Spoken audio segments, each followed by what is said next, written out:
Breaking news, breaking news, breaking news. Charleston White sat down on No Cheese and he broke down his childhood history of how he was raised and why he told on his childhood friend when he was facing a capital murder charge. Please sit back, watch this video, share it with all the young and old you know, because I'm going to give it to you straight. Charleston said it straight as far as he told then and he'll tell again today. And I'm going to break it down. Make sure you subscribe to my daughter's YouTube channel at Juanita Mecca Audio. All right? Juanita Mecca Audio. Remember that. Remember that.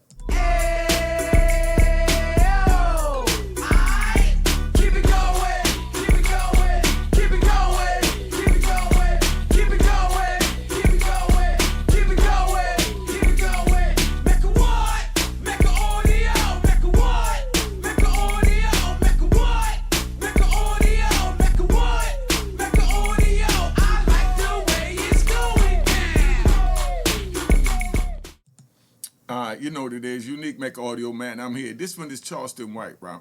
This one is real deep. Let me see if I can give you all this right here, because this is just real deep, man. I want you to hear what Charleston have to say. And it's deep. It's deep. Video.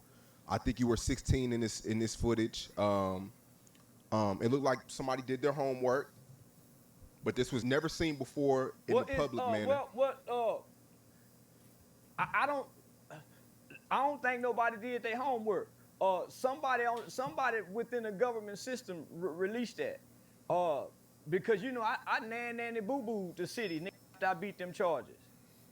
So not only did I nanny boo-boo the city, I talked about some dirty police officers, dropped their names, and brought up the Dacian Steptoe and the officer Garrett Holsich right after I beat my charges. So nigga, I shook my dick at the city. So this is old news coverage. So I was locked, this is old news coverage of 93. I was a juvenile at the time, so my face was blurred. They couldn't show my face back then. So there's no way an average citizen on the internet done dug this deep to get an archive of a news footage, nigga, from 1993, 92. Nah, Nah, that was an inside release. But do you consider that snitching on your friends though? For one, them wasn't my friends. You gotta think, homie. Look. They don't have to be your friends for you not to snitch on them. If you decide to step off the porch and break the law, you don't snitch. You get caught because you don't want no one to snitch on you. So all that, they're not my friends, they wasn't my friends, that don't give you a right to tell on them. I wouldn't tell on my enemy. This is what me and Gilly the Kid fell out over. How you go put street rules down on at 14, 15, 16? Because if that 14, 15, or 16 decide to go on the street and break the law and run with the street people, then they're held to the same standards and rules of the game. Just like when you walk into your household, there's rules and standards of how their parents expect them to conduct themselves. So you can't say the age. Now, let's move forward. We're going to get back to that. How? I'm not a street kid. I'm not a criminal. I'm a kid who was raised to tell the truth. When my mama come in and say, son, what happened? Mama, I didn't do that. I got a paid for a lawyer. I got two lawyers, Carl Mallory and Louis Stearns. Louis Stearns became Judge Stearns, Judge Louis Stearns. But nigga, I had two paid for lawyers. Nigga, my mama is a well-to-do mama. I'm just playing, I ain't playing. I'm an adolescent going through an adolescent stage of rebelliousness. Does that give you a right to snitch? Put that in the comments. If you're an adolescent going through an adolescent stage in life, does that give you a green light that it's all right to tell on your comrades if you decide to break the law? And the second question is, would you agree if someone told on you after you broke their law? Ain't no street. Hell yeah, I'm gonna tell on you. I've been telling since I was a little bitty boy. See, he said it right there. That's why That's why I'm really doing this, because you can't get mad at Charleston. Charleston is being Charleston right now, and there's a lot of Charlestons out here that's watching Unique Mecca Audio, and I want to try and explain to you about this, so hopefully you don't go down that path to wind up having to go through what Charleston White went through at that age. I've been telling all my life, Mama, Kevin did, nigga, I've been telling to. Now, see, when he just said that, if I did that, my mama would have smacked the crap out of me. What did you wrong with you? Stop telling on your peoples. You know what I mean? That's the way I was raised. How many of y'all was raised that way if you go telling, you know what I mean, that the adults around you would tell you that you ain't supposed to tell? Put it in the comments. How many of y'all was raised, you know, don't tell on your friends? If somebody broke the lamp, you don't tell who broke the lamp. Whoever told who broke the lamp, that's the one that get the butt whooping, not the one that broke the lamp. All right? The one that told. Yeah, so all of a sudden I ain't gonna tell. And my mama crying saying, son, and then fuck him. I don't do that. Your mama wasn't out there when you decided to go do what you do and break the law and take coats and pull guns, Charleston. So your mama crying shouldn't have nothing to do with it. Them in the 8th grade. I don't know them. I didn't go to elementary with them. So that don't mean you could tell on them because you ain't go to elementary with them. These project kids, and this is what I want to show people. The well-to-do kids have no loyalty to the project kids. No, the way, listen, man, stop it. The way-to-do kids, as you're saying, don't got no business mixing with what you calling the project kids. You don't mix apples and oranges because you're not going to get a straight apple or a straight orange. You're going to get a bastard. And 9 times out of 10, that would be a rat bastard. So you're saying the well-to-do kids and, you know, the project kids, well, if you know you well-to-do, you're not supposed to cross over into that project life. Stop it. Now, the project children, as you're saying, they want to experience that life. Maybe you wanted to experience the criminal life, but you experiencing the criminal life is experimenting with someone's freedom or life or liberty. Because you want to experiment as a well-to-do kid, and for this 2 weeks out the summer, you're going to go on a crime spree with this kid from, you know, the projects, and then you're going to tell on them because you see your mama raised you to tell. But did you tell these people that your mama raised you to tell? Did you tell them that? That's the question. Let's keep this moving. Hell yeah, I'm going to tell on you. My lawyer say, hey, who shot him? He did. He's the worst candidate. He been in and out of juvenile system. I'm a good kid. Hell yeah, I'm going to play good boy. He done put a 10 on a 2. He said, yeah, you know, not only he did it, he been out of juvenile system. He was a bad influence on me. He's the one that made me do it. I would have never did it if it wasn't for him because my mom never tell the truth. And anything happened, I'm supposed to tell the truth. And if I ever tell the truth, then I'm going to be like because he did that. Oh, God. There's no honor amongst thieves. Yeah, no. There's no honor among rat bastards because there's no loyalty. If you have loyalty, you have honor. Obviously, you have no loyalty to no one but yourself, and that's what you're describing, and there's nothing wrong with that, but, you know, you should have let them know that. Did they know that, Charleston? That's the question. And I know you don't give a crap if they knew it or not from where you sitting, but where I'm sitting, we always let the next person know where it's at, and that's where the honor amongst these come from. I'm honorable enough to tell you that if we go out and, you know, we taking jackets and a white man run up on us as a civilian trying to stop us, you know, and you hand me the gun, I'm going to do like you said and pop him because I'm a soldier.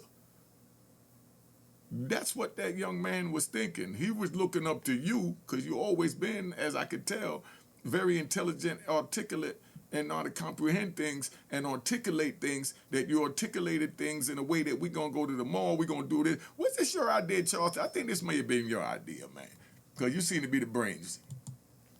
So, hell yeah, no, that ain't snitching.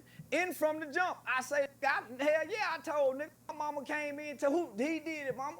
But did you tell them before the crime that if your mama came in and asked who did it, that you was going to say he did it, mama? That's the question. Put it in the comments. Let me hear how you feel about this.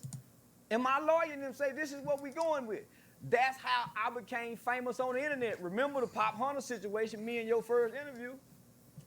That's how, so now we back to the beginning of how Charleston White got started.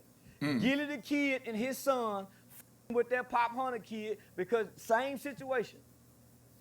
That's what made me come forward. Nigga, how we go? So how we gonna trick the kids into street shit, and you not raised in the streets?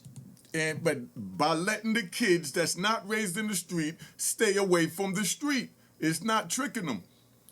You're tricking the kids from the street to believe that these kids that is not from the street, you know, is follow the same rules and conduct.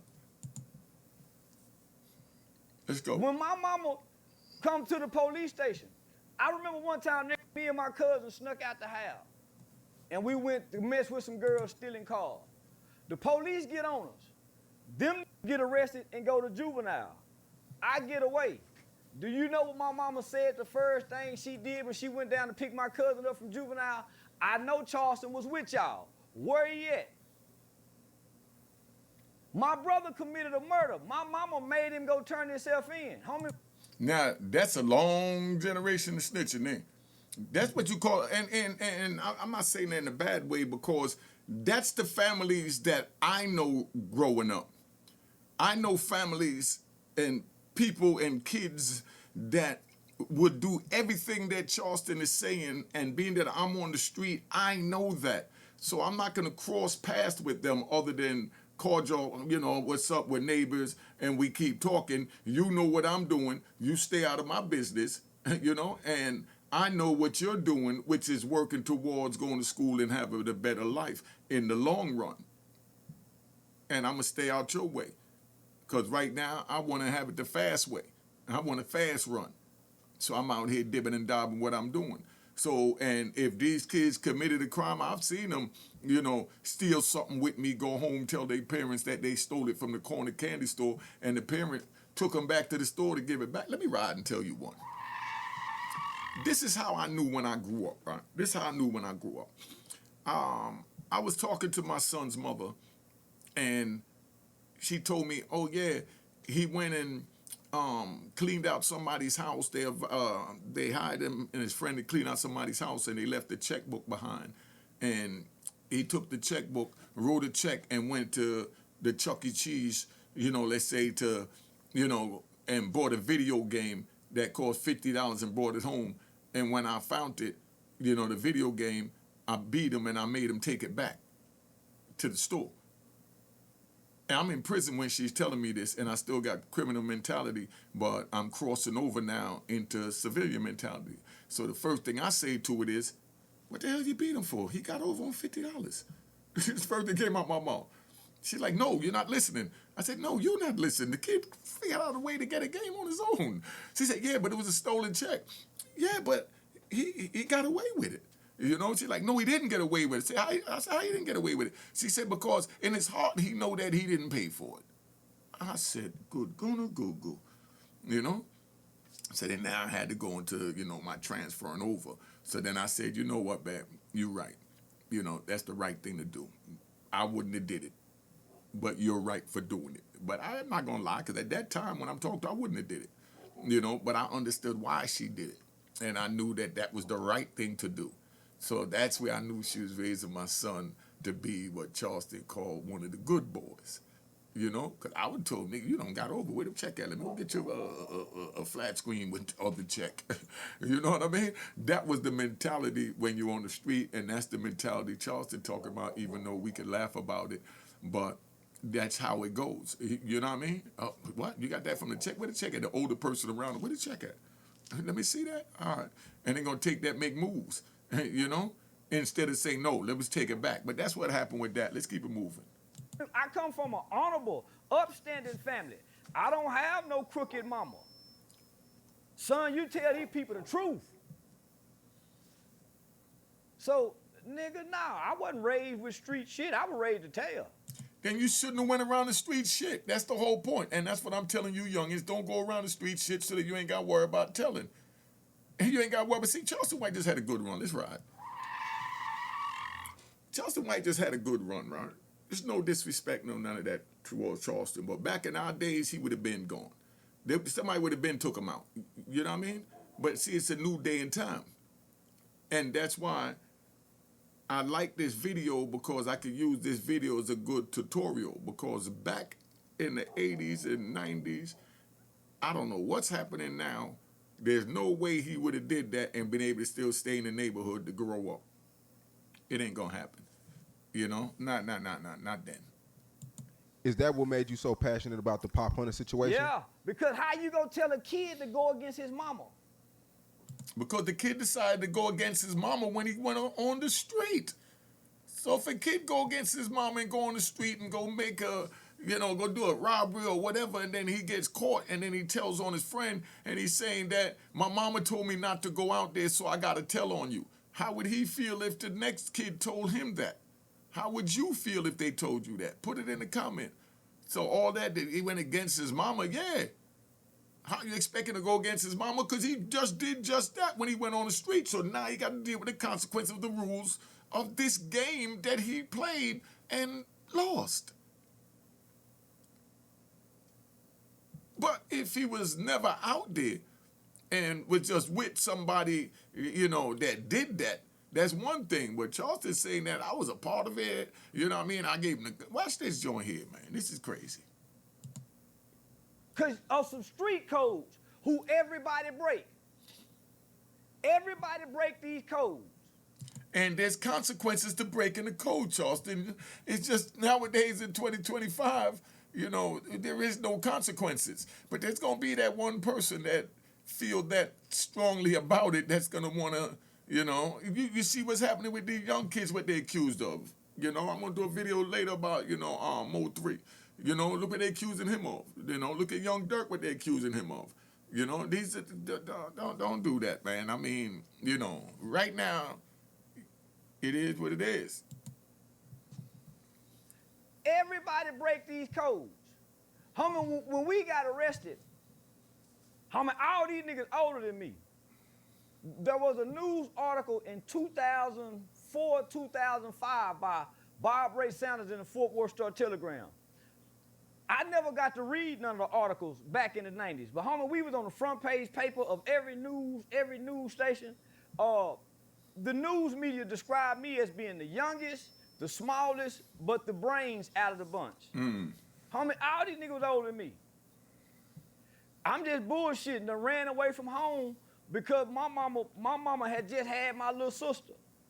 So I'm mad because I ain't the baby no more. And I'm being rebellious. My mama just had a new baby. I'm 13, going on 14. It's the summer going from 8th grade to... I'm just being rebellious. I ain't no criminal. I've been playing the flute in the band.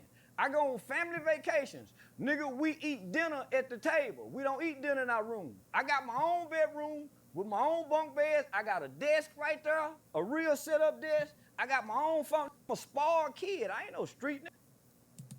Right there.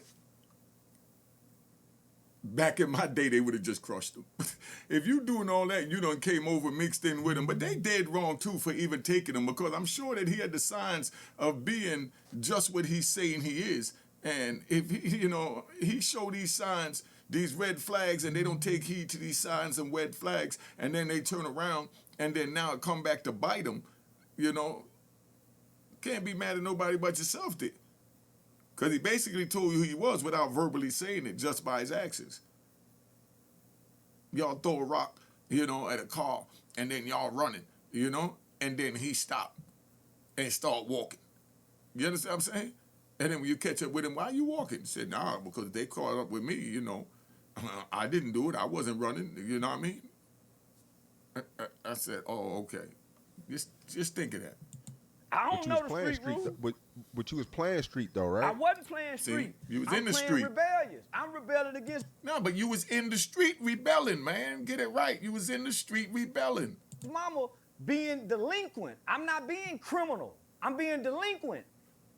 No, listen, man. You're being delinquent, committing criminal acts. Yes, you are delinquent because your age come first, and then the next thing you did was commit a criminal act. So don't say because I'm a delinquent, I could commit a criminal act and it's okay. No, because they even got laws and rules for juveniles, your age that did just that. Stealing jackets. We breaking into houses. Still illegal, still criminal. We ain't being criminal, we being delinquent. There's a difference. Criminal delinquent. We That's breaking it. bottles. We breaking in the car. We sneaking in the girl. We ain't shooting guns and killing. They ain't doing. You know, see, this is a prime example of what they taught me in psychology in prison. Because, you know, in prison, I took 3,500 hours of psychological training to find out why I think the way I think and why I'm so honorable in the manner that I'm honorable. And 90% of the people, 95% of the people around me, you know, wasn't honorable, you know. But I'm sitting there, and I just lost my train of thought because this whole conversation right here blowing my mind. Let me run it back. Just one. Nah, I'm gonna just play it because I think we rolled it. Doing none of that. Breaking in people's houses is criminal activity, though. It's delinquent. It's delinquent. Did you hand him the gun before he shot him? Yeah. You heard me say, yeah, I'm proud of it. Listen to this. And you told him shoot him. Yeah, shoot that motherfucker. But I ain't Yeah. mean, I'm just talking. Now Yeah, you just talking. Dumb up. I ain't mean. Is this your gun at the time? Nah, homie, we had so listen, I'm just out. So listen, so I ran away from home. Let me hear this. He didn't want to get back My on mama that was one. being strict. She pregnant with my little sister. Just had my little sister at the time. So the baby no more. Nigga the baby of the family. So nigga just being rebellious. My brother in and out of trouble. So nigga, you gotta think. I had 9 eye surgeries from age. So I fell in the washing machine. Think about this, nigga. I fell in the washing machine at age 5. I didn't learn how to walk again till almost age 8. By age 8, I put my eye out. So nigga, from 5 to 8, I'm in and out the hospital for surgery. So I ain't go to school. I got a private tutor. So nigga, I'm a sheltered kid. So at age 8, I put my eye out. So from 8 to 12, I had 9 eye surgeries before having my eye removed. So I ain't playing outside. I ain't playing sports. In and out the hospital. So by the time I get into 6th grade, I get my eye removed. Now I got a prosthetic eye. But I'm still in and out going through the doctor. By the time I get to 7th grade, this is my first full year of having a prosthetic eye. No more surgeries, no more doctor's appointment. Now I finally get to be a kid. Now I'm in middle school. I don't know nothing about crime. Now we in the 8th grade. To catch a murder case in the 8th, I don't know nothing about it. I just come out the hospital being laid up. I ain't no criminal. See what I'm saying? Listen. That's what I was saying where I lost my thought because this is blowing my mind. When I took those 3,500 hours of psychological training, the first thing they taught me that there was something called mollifying. Mollifying is where you try and make excuses to justify a wrong to make it right.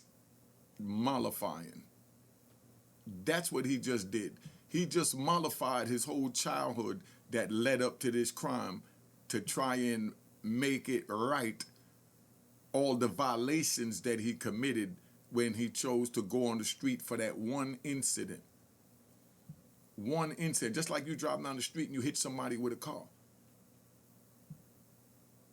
That one incident, now you're in jail for life for vehicle homicide.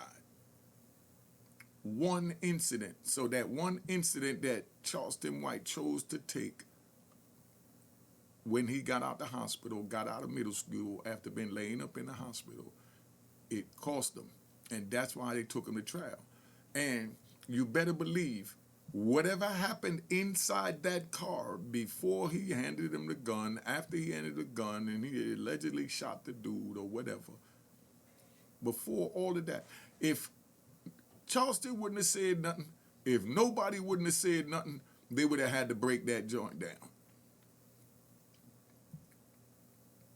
Or they all would have went to jail for it. You know what I mean?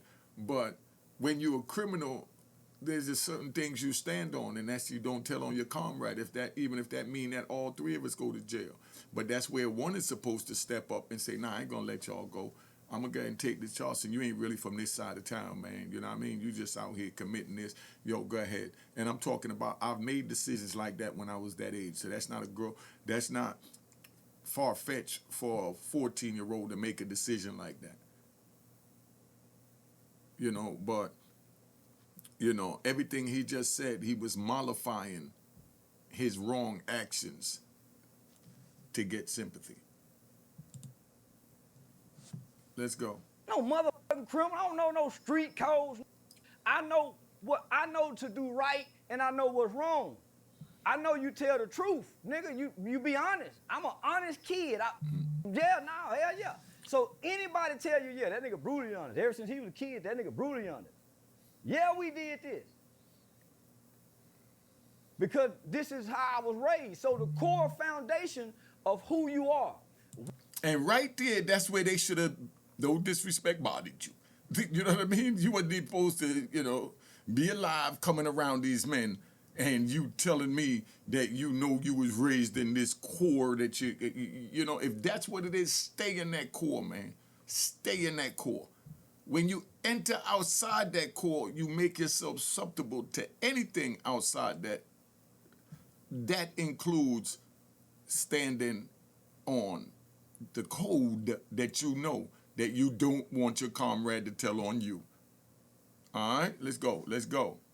Why do you think so many niggas tell on First 48? Why you think it's so many niggas who tell? Because the core foundation of who you are is good natured based on how our mothers and grandmothers raised us. And he did right on everything he said. But once you choose to go on that street, what your grandmama told you different. Let me give you a ride, right? When I picked my son up for the first time, he was about 8 years old, right? The one that I had. He was 8 at that time. The other one was 7. So I picks him up and I get him and we hanging out and he's up at the Mecca and we up there. I mean, don't judge me. I'm just keeping it 100. We doing what we got to do. The same thing I got locked up for. You know what I mean? Cooking coke and rolling up weed and drinking Cisco and Moet and got girls up there dancing and stripping. And yes, I had my 7-year-old up there with me. Forgive me. I'm just keeping it 100. We don't do no line over here at Mega Audio. My son knew how to roll a joint at 7, 8 years old. My man sat him down and showed him how to roll a joint. I didn't do it. I had no problem with it, just for the record. But they was chilling, you know what I mean? I said, yo, show them how to roll that up, man, so we can finish doing what we're doing. Because I just incorporated him as one of us. So now when we talking, we might grab our crotch and be like, yeah, right. You know how men be men. So I take my son over to go see his stepmother to drop him off for a minute because I had to go make a move to get rid of what we was just cooking. So I go drop him off, right? And when I drop him off, 5 minutes after I leave, she calls me and made me come back. Now I'm going to be running late for the sale. So I go back. I said, what's up? She said, no, you got to take this little dirty, da-da-da-da, and the grandma going off. Because the little kid grabbed his crotch at the grandmother when she said something that he didn't like, and this is an older woman, so she blew a gasket, So she called him every name in the book, asking him what his mama teaching him and blaming everything on his mama. And right there, I had to come clean. I said, yo, nah, it wasn't his mama. When I have him in New York, he's around me and the homies, and he's watching what we do, and I allow him to do what we do. I just have to explain to him that when he's around us, he could do what he want to do. But when he's around his mother and the rest of the world, keep what we do amongst us as the good old boys club. And the same rules your mama taught you. Yes, thank you, all the stuff. Somebody, he might say he wants something to drink, and somebody get him something to drink, and he'll say thank you, and we'll be like, yo, thank you, get up out of here. We don't say no thank you, because that's how we was moving.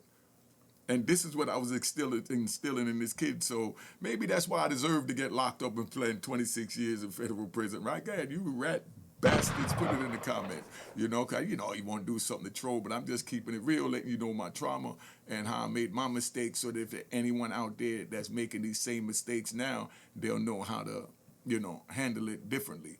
But, yeah, so I had to let them know, yo, separate the two, man. But the culture wants you to believe we all come knowing and raised this street shit. Why you think so many snitch? Because the core foundation of how they was raised is to tell the truth. Nah, like I said, I can't say that because if the lamp got broken and my mama or my daddy came in the room and said, who broke that lamp? And I said, my brother did it. They gonna beat the crap out of me for telling on my brother. You know what I mean? But that's just how it was. So, I mean, don't condemn moms and pops, but, that's how we was raised back then. So, no, Charleston, everybody didn't have that in their core. I can't agree with that. Put in the comments if you had it in your core to tell on your brother. in your house. That, you could actually tell on your brother and no one in there say that you're not supposed to tell. So when you get in trouble, homie, the core foundation of who you are comes forward. Rat bastard. So here we are, we done committed a murder, broad daylight at the mall. Broad daylight during school hours. There was a girl, by the name Mollifying. of Ursula, who was at the mall at the time, her and her mom. That's how they identified us. Ursula went to school with us. So that's how we get identified. They go to the school, get the yearbooks, and then I got our pictures. I come up with a plan after the murder. I tell my partner DJ. Now DJ 15 at the time. DJ was a good kid, never been in trouble, only child, nigga worked at Red Lobster, good play sport and fuck with hoes. Antoine Doolittle, the shooter, is a nigga from, I think they from South Dallas, Oak Cliff, some just moved, just come to the city. He had 2 brothers that were in and out of prison with a life sentence, mama in the project, he in and out the boys' home, really didn't fuck with girls, but he a project nigga. His mama let him stay out all night long. So me and DJ, 2 different backgrounds from these other 2. Then y'all shouldn't have been mixing with them 2 of them. Me and DJ go to school together. We don't really go to school with Antoine and him. Then you should have stayed your ass away from Antoine and them. We just passing each other during the summertime, so there's no real friendship. And there shouldn't have been no real hanging out, breaking the law together. Come on, Charleston, you're grown now. Let's take the responsibility and stop all this mollifying. All this that you're seeing right now, you're in my psychology class, is called mollifying. Trying to make a wrong right. We just hanging during the summer. That's how most get in trouble. Going to go group up with some new group of friends during them summer activities. That's how get in trouble. Antoine and them couldn't have came to my mama's house. Nigga, my mama never met Doolittle. I would run away from home, and that's where I would go stay because his mama let anybody come over. He can do anything. My mama would come over there looking for me. His mama say, no, he ain't here. He couldn't come to my house. Those, my mama didn't play. Yeah, that's crazy. That's crazy. That's crazy. That's crazy. That's crazy. I'm going to tap out right there, man. I'm going to tap out right there. Been on here long enough. Make sure you subscribe to my daughter's YouTube channel at Juanita Mecca Audio. I enjoyed y'all coming. And that last part he's saying, I just had to tap out because, he said that everybody go to DJ house. His mama let everybody in. And his mama wouldn't do that. Well, while DJ's mama letting everybody in the house, that's preventing those that she's letting in the house from being on the street and possible committing a crime or being the victim of a crime. But by your mama not letting them in the house, she's throwing them out there to be a part of the street and to be that victim of that crime. So there's 2 sides to it. So you can't, I don't want nobody to feel like what he's saying is 100%, because you have those mothers that say, nah, I'm not going to leave that child out there, even though it's not mine. If the mama ain't letting him in, I'm letting him in here. That way I know that child got a roof over his head and he going to wake up in the morning. That's the love that's in, as Charleston White call it, the project living. That's the honor amongst thieves. All right, let's tap out. Let's tap out. Cheers, cheers, toast the crime, toast the crime, the crime, the crime, the crime.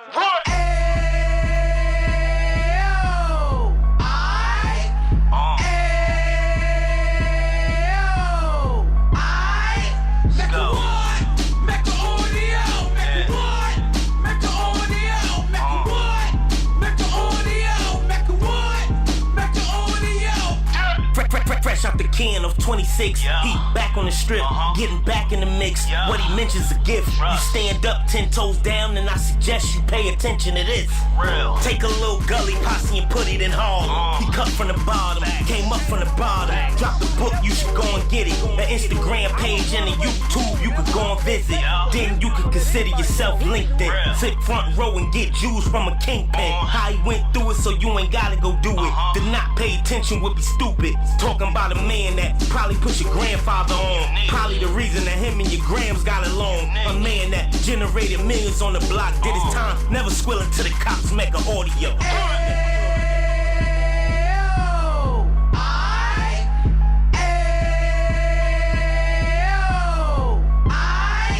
Mecca